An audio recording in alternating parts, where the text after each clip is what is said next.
Even men at the top of their game find themselves wanting more from life. Whether it's more meaning, unshakable confidence, a bigger impact, more money, deeper love, a hotter sex life, or a powerful legacy.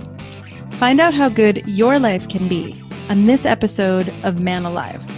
Also, as I've supported men in their love and work lives for 15 years now, many men have asked me for the right words to say to be more attractive, desirable, and more of a leader.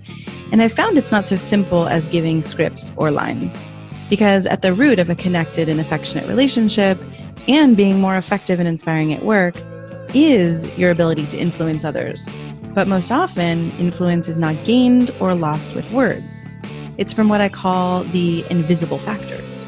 So I created a quick guide for you called 3 Ways Men Lose Influence at Work and with Women, so you can understand how these invisible factors work and what has women and colleagues both more inspired to say yes.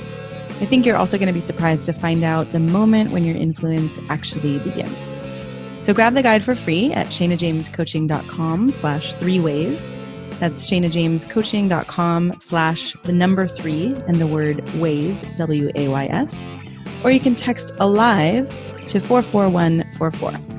That's the word ALIVE, ALIVE, to 44144. I hope you enjoy the guide and this episode. Hello, and welcome to this episode of Man Alive. I'm excited to be here today to talk about business, but in a completely different way.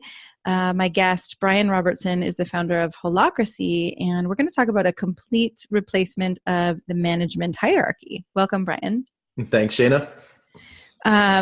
It's funny. I'm getting so excited about this. Like, I can't even believe how excited I am. So, that's awesome. As I, introduce you, I just want to say, I think you've done one of the most bold and courageous things that I've experienced, like to really go against the power and management structure and create something completely new is no small task. So, congratulations. And I'm excited to talk more about it. I capture my personal purpose in life as I show people a radical new way to organize power. And I do love doing it. So it's great to be here. Amazing. Well, for those of you who haven't heard of Brian, he is an experienced entrepreneur, organizational pioneer, and author of the book Holacracy, the new management system for a rapidly changing world. He is most well known for his work developing Holacracy, a self-management practice for running purpose-driven, responsive companies. This dynamic approach integrates the collective wisdom of individuals throughout an organization and empowers them to drive meaningful change. And the result is dramatically increased transparency, accountability, innovation, and agility. Holacracy has been adopted by over 1,000 companies around the world to date.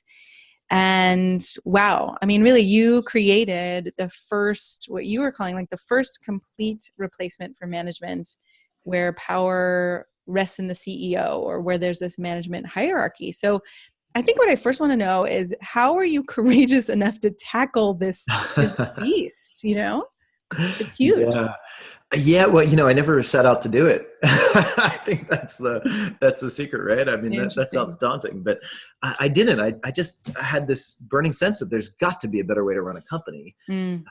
At the time I worked in, my background's in software, and I worked at an aerospace company that won an award for being the best mid-sized company to work for in America. And I found after a couple of years there, I really didn't like working there. And I thought, I'm in trouble if I don't like working at the best company to work for in the country, right?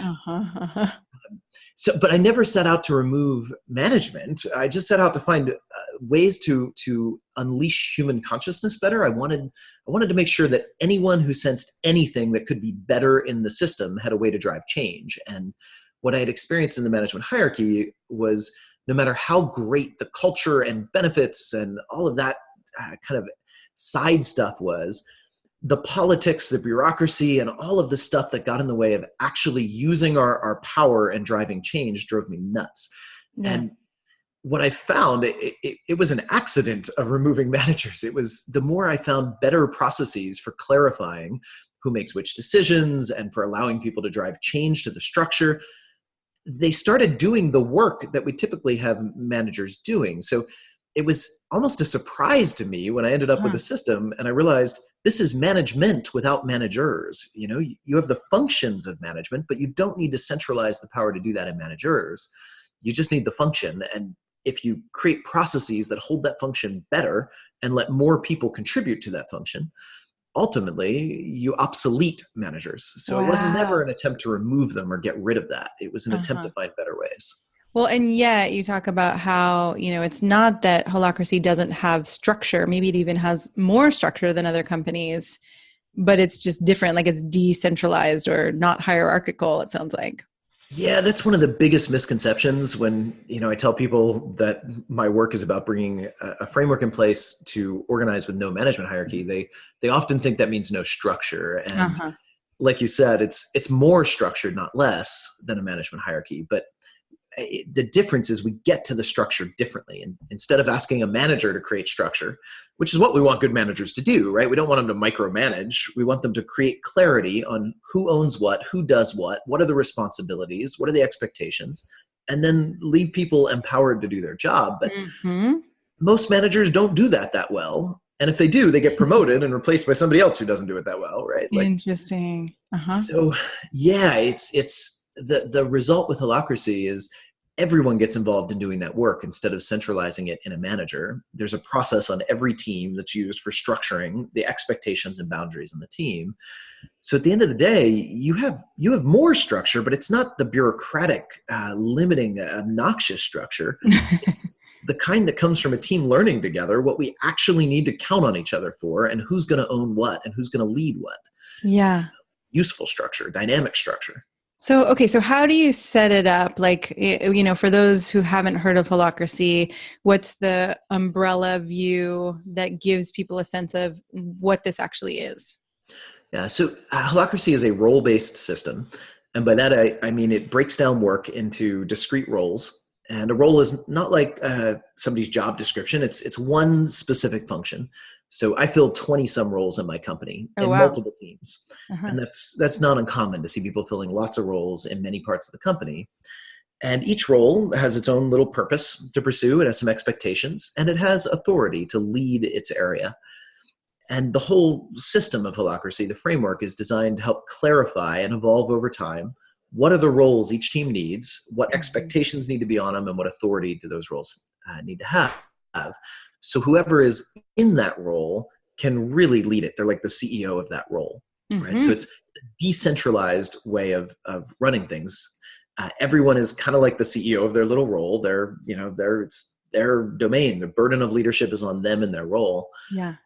And then we have a process for defining and evolving those roles. That's our governance process. And that happens in every team. So every team is doing the work of evolving the structure that's needed so that we can then go and execute in that structure with a lot of autonomy and a lot of leadership. It's interesting. I would imagine that being an employee of a company, I think one of the common experiences is right. I want to be trusted. I want to have freedom. I want to create and be able to run with things. And I would imagine part of the management experience, though, is how do I really trust people, right? Like, how have you found that companies are willing to put their trust into people as the CEO of their project? Is that different than you found when you were working under this other structure? Yeah, the irony is I don't feel like I have to trust people more with this. I feel like I have to trust people less. Really? Yeah, and yet I end up trusting people more. It's it's almost like, the best way to engender trust is to not require trust. It's similar to another question I get asked a lot is, how do I, as a former CEO, how do I give up my control? Right. That's a great question. Yeah. And my answer is I don't. I feel like I have more control, not less. The difference is this isn't about stripping power or control away from the CEO or managers. It's about giving more power and control to everyone else as well. So it's not that I have less, it's that everyone else has more. The burden is shared, but if I want to clarify what I expect from people, I can still do that. I just have to use the governance process. And that's the same process that everyone else uses and has access to. So it's no longer the privileged domain of me, the CEO, to set expectations. Anyone can use the same process to do it. Now, I do have to use that process. I can't just go autocratically declare what I expect of people. I have to use the same process as others, but I have the ability to do that. So I don't have to trust them, right? I can clarify, here's what I expect of them, and I can clarify what transparency I want, and so can everyone else. It's not about removing my power, removing my control, or forcing me to trust. It's about building a system where we all have the same burden of leadership. And when you have that level of transparency and influence in the system, you kind of don't need to trust. You can just go get your needs met. And ironically, because you have this expectation, or the role dictates this is what you're responsible for. And if you're not doing it, then what? Yeah. Well, then great. Address that, right? Like there's another role that can change out somebody in the role. You still have to sometimes replace somebody in a role. But if you have 20 roles in 5 different teams, getting fired by one of them is kind of a blessing, right? Or fired from one of them. Oh, fired from one of your roles, not necessarily fired from your place in the company. Yeah, exactly. It separates those two. And I mean, at some point, if you lose all your roles and you can't find any new ones, then you need to leave. And there's processes for all of that. But it's not that you can't, that you just have to accept whatever performance happens. There's ways to address all of this. It's just way more transparent, and it doesn't take convincing the boss. Let me tell a story that I think illustrates. It's one of my favorite stories. It's a true story. This was a story from many years ago in my company. I fill a role. I'm doing it right now. It's called Holacracy Spokesperson. I get to give a lot of interviews and talks. And as part of that, I get a lot of invitations to speak at conferences. And I work with another colleague in our casting agent role. And the casting agent has to sort through all the invites and decide which ones are we going to send me to, which conferences or whatever. We get a lot of those. So she spends a lot of time with them, building the relationship with the conference organizer, negotiating, talking about the logistics. And at the end of her process, she was presenting me the opportunity, and I would often shoot it down. I'd say, wrong market, or not big enough, or whatever. And this was after she spent a whole lot of time, right? So imagine, she kind of felt disempowered, right? Frustrated. So what she did, every month we have a governance meeting in every team. And in this case, my spokesperson role and her casting agent role were both part of our marketing team, our outreach team. So she went to our governance meeting and she proposed adding an expectation on my spokesperson role. She said she wanted to expect that I'd be accountable for publishing the criteria I use to decide which ones I'll accept or not. She said, if I could see that criteria up front, I could assess it myself before I waste all my time and energy in this. Right. And she made that proposal. It took 2 minutes in the process to get the proposal adopted. The process of the governance meeting doesn't search for consensus. We never ask, does everyone agree with this? That just deadlocks things. So how do you actually... There's a whole decision-making process to it, but the ultimate question is, do you see any reasons why adopting that expectation on my spokesperson role will get in your way of doing your work?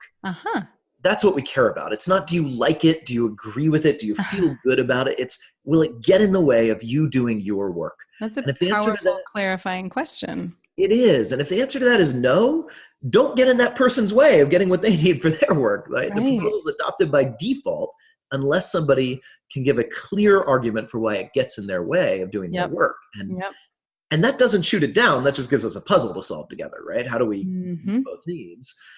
So in this case, no one saw a reason that would get in the way of their doing their work, right? It's simple. So 2 minutes later, she had an expectation of my role, and she was able to turn to me and say, so when do you think you'll have that done for me by?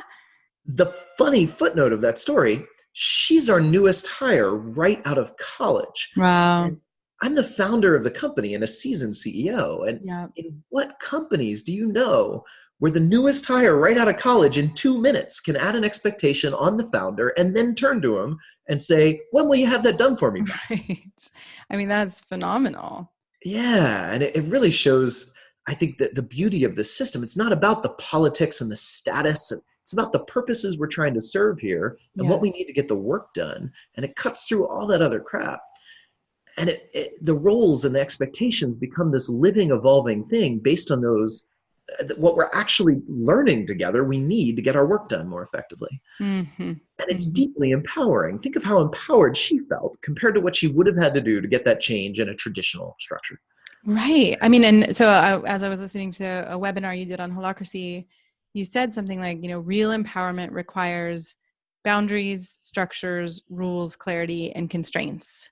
Yeah. And right, there's the sense of, okay, you're not throwing out these very important requirements, but you're shifting the balance of how empowerment actually happens.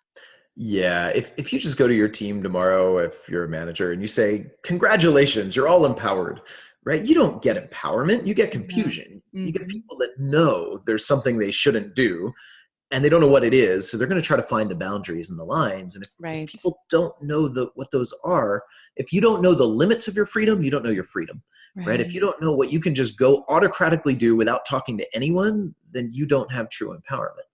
You need to know what you can't do so you know what you can do. So a lot of the focus on holacracy is clarifying the boundaries and the structure and the expectations so that we can give people a deep level of empowerment within them. I love it. And then there was a question you had, right? What are the minimally sufficient constraints to keep your system healthy? Yeah.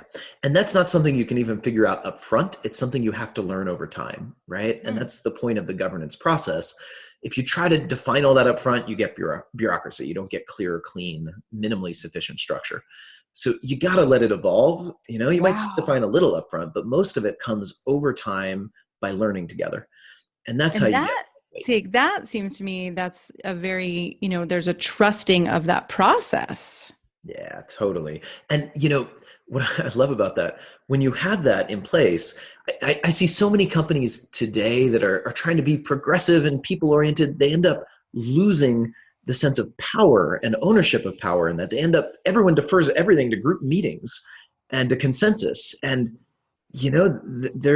and then nothing gets done, and it's slow, and it's what I call the tyranny of consensus, where everyone has a voice, but you can't drive any change. Interesting. Everyone has a voice, but you can't drive any change. Yeah. Mm-hmm. And what I love about this is it really lets people own their power, but without stepping on each other and without it all rolling up a hierarchy. Like in my neighborhood, right? If I want to redecorate my kitchen, I don't call a big meeting of my neighbors to get consensus on how to do it, right? I lead my house. It's mine. I lead it for my purpose, and my neighbor does the same for his house, for his. And we know the boundaries. We can ask for help from each other. We can be collaborative, but at the end of the day, the burden of leadership is clear. And, there's a power in that for me. And, I really love being able to own that power and work with others who are owning their power and not deferring it to the group or hiding behind managers to get there. Right. I mean, God, when I imagine, and you've experienced this, it sounds like that the more people are empowered and the more, people are empowered working together, right? There's so much more creativity and innovation. And I would imagine your employees would be a lot more, loyal and satisfied. And there's just, it sounds like an incredible experience to have, to be able to be that empowered and that trusted. And I keep coming back to trust, but I think there's a part of it there to work that way. Yeah, absolutely. That's the irony here. It's like, I feel like I don't have to trust people as much, and yet the system allows people to have vastly more feelings of trust, right? It's interesting. They have real autonomy and empowerment, but I have the ability to protect my roles and add expectations when I need them or clarify boundaries. So ironically, everyone gets more trust, but without the fear and that you just have to hope your colleagues do the right thing. You can influence, you can control. What happens? Oh, sorry, keep going. Oh, no. And you get the trust. It's both, Yeah. What happens in between the time? So your governance meeting happens and then it's a whole month, it sounds like, until you have another one? Yeah, it depends on the team. Some of them do them multiple times a month, and anyone can call one when they need one. So it's pretty flexible, but there's power there too. Yeah. And most decisions, that's one of the other kind of misconceptions of this, is that, when you throw out managers, decision-making must go to groups and consensus. And the point of the governance meeting is not to make a group decision about an operational matter. Like my company, we do a lot of training. We would never use our governance meeting to decide what city do we launch our next training in. Right? We use the governance meeting only to decide what role has the authority and the responsibility for deciding what cities to launch trainings in? Oh, interesting. Yeah, then that role outside of the meeting can autocratically make that decision. It's their burden of leadership. They can get whatever input they want, but at the end of the day, it's their decision. They need no consensus and no buy-in from anyone, right? Wow. And if we want to add expectations with them, maybe I want to expect that they're, I don't know, checking with marketing first to get data on where the market is coming from or whatever. I can add those expectations in governance, but I'm never using governance to come to a group decision. We're only using governance to structure the expectations and the boundaries, right? And the authorities that we give with the expectation. Yeah. So it's a beautiful way of getting the benefit of both this integrative, collaborative process. We build the structure together instead of leaning on the managers to do it. Mm-hmm. But then in operations, we get to own our autonomy and our authority and go fast with autocratic execution power. Right. So it's a fascinating balance there, or integration. Well, yeah. I mean, and the world is speeding up. I think you were saying this too in your webinar. The world is speeding up, and today's fast-paced world is very different than someone who is the CEO or manager in a company in the 1980s or 90s, or we could even say 2000. Right at this point, I mean, and exponentially things are speeding up. Oh yeah, and I think the modern approach we have, the management hierarchy. I'm actually a fan. I was a CEO at the top of one, and I recognize the value of what it provides, and I think it worked great last century. What do you think the value is that it provides? But I think we need clarity, right? We need accountability. We need alignment, and management hierarchy is one approach to getting us clarity of who owns what, who does what, who is responsible for what, alignment across a team, accountability. We need these things. Work breakdown. Scaling, right? It's one approach to get them. There are other approaches. And the challenge with management hierarchy is it tends to be very slow and static. So if you live in a world in, say, 1950 that is itself relatively slow and static. Right? Yeah, then it's good enough. I mean, in fact, I think we're here talking about alternatives, not because management hierarchy has failed us, but because it has succeeded so wildly that it's helped create a world more complex than it can manage. Right. And that's where we are today. We have this world that is vastly more complex than anything we faced in the past. The pace of change is higher. The interconnection is higher. It's dizzying complex today. And management hierarchy is not built for that. We need new kinds of structures. Yeah. Yeah, one other thing I was reading too, one of the key shifts you said, in taking on holacracy is that you go from having the need for these large scale reorganizations or reorgs, right, to tension driven iterations. And I'm wondering if you can talk about that a little bit, because it does seem like, the company is actually changing consistently or evolving consistently, as opposed to more of like a stop, start process. Yeah, I think of every governance meeting as like a micro reorganization. And when a team is new, it might do that every couple of weeks. So instead of a giant reorg every few years, you have micro reorgs in every team, not just coming from the top executive office and then applied to everybody. It's every team is micro reorging constantly based on the real tensions they're sensing. And I don't mean tension in a negative way. I just mean the sense we get when there's a gap between what is and what could be. And there's tension there, and we sense tensions. And my goal originally in developing holacracy was, how do I create a system where any tension, anything sensed by anyone, anywhere in the company, had some place to go where it could get rapidly and reliably processed into meaningful change, right? Yeah. And most organizations today don't have that. And because of that, they're not harnessing the consciousness of the individuals within, right? We sense things through feeling this kind of tension.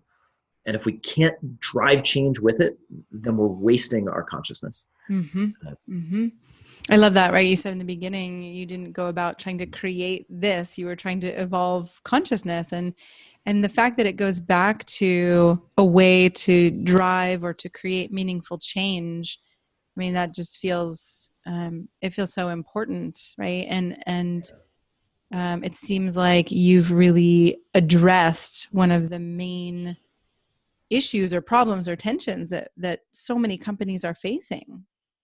Yeah. I mean, I think more and more I'm seeing lots of organizations looking for better ways. I wasn't the only entrepreneur that was sensing there's got to be a better way to run a company, right? Yeah. And I think Holacracy's contribution to that is, as you said, it's kind of the first fully formed alternative to management hierarchy that still meets the same needs. It gives you structure, it gives you scaling, it gives you clarity, it gives you accountability and alignment, but it gets there in a much, much more dynamic way. And you said it's now used with over 1,000 companies. Yeah. And it's spreading all that. Most of that's in the past few years. The growth has been pretty exponential. Wow. And what are you finding? What are the shifts, or what are the benefits that are happening, the results, for companies who are taking this on? Yeah, so we're waiting for the first rigorous academic research. Harvard Business School has done a couple of studies now on Holacracy, and we're waiting for the results to get published. And those were control group, experiment group, the whole academic deal. What we have are some more anecdotal studies. So different companies have collected different metrics. For example, one of my favorite ones is Washington State. The state government had a department that adopted Holacracy in it. Wow. Yeah, there's a couple of government agencies actually doing stuff with Holacracy now. And one of the things they measured before and after Holacracy was, on average, how many meeting minutes does it take you to get a clear action or clear decision from a colleague? Ooh. Right? And I love that question, right? How many meeting minutes? Question. Yeah. And after 6 months of Holacracy practice, there was a reduction of over 90%. It was 90-some%. I forget the exact number. Reduction in meeting minutes to get to a clear action or clear decision by someone. Yeah, which is pretty cool. Which is huge. I mean, right. How many people, complain about, oh my God, we're having these meetings, nothing's getting done. It's a waste of time. And yeah. And what's, I think, then even more remarkable to that to me is they tried to measure something else, which was, on average, how many meeting minutes does it take when what you need is not a clear action or decision, you need a change to a policy or a change to somebody else's job, to their actual duties of what you can expect of them. And I mean, those are deeper structural changes. And they tried to measure it, but they couldn't, because they found all of the surveys came back before Holacracy infinite. In other words, it doesn't matter how many meeting minutes we spend. Sometimes we talk about things over hours and hours and hours for years, and nothing can change. We don't have the capacity to change that. It's static. And after Holacracy for 6 months, it was an average of about 20-some minutes per change. Really? Or a structure. Yeah. Wow. And I find that fascinating, because that's not just an efficiency improvement. That's a new capacity. A capacity to adapt and evolve in a way that the organization simply didn't have beforehand. Yeah. And that's cool. So there's others. People have measured engagement and seen fairly sizable upticks in engagement, in people's ability, felt sense of empowerment, happiness. There's a lot of different metrics you can measure to start seeing the impacts, but those are a handful. Amazing.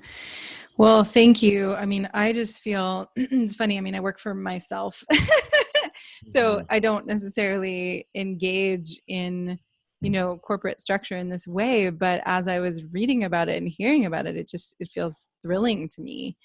And I'm curious, what else do you want people to know? Or is there anything we've missed that feels really important, about Holacracy? Well, I guess one thing is just a fair warning. This is a huge change, and I mean it's simultaneously, I think, the most difficult organizational change initiative I've ever been a part of in my professional life, and I've been a part of many. This is hard. It's deep level change in how people lead, how they follow, how they show up. And it's also one of the most transformative because I think it's so deep. So I guess fair warning, if you're curious and you're going to embark on this, if at all possible, get support, get a good coach, or get training. There's trainings out there. There's coaches out there that do this. It's a big leap. It's hard. Are they through your organization?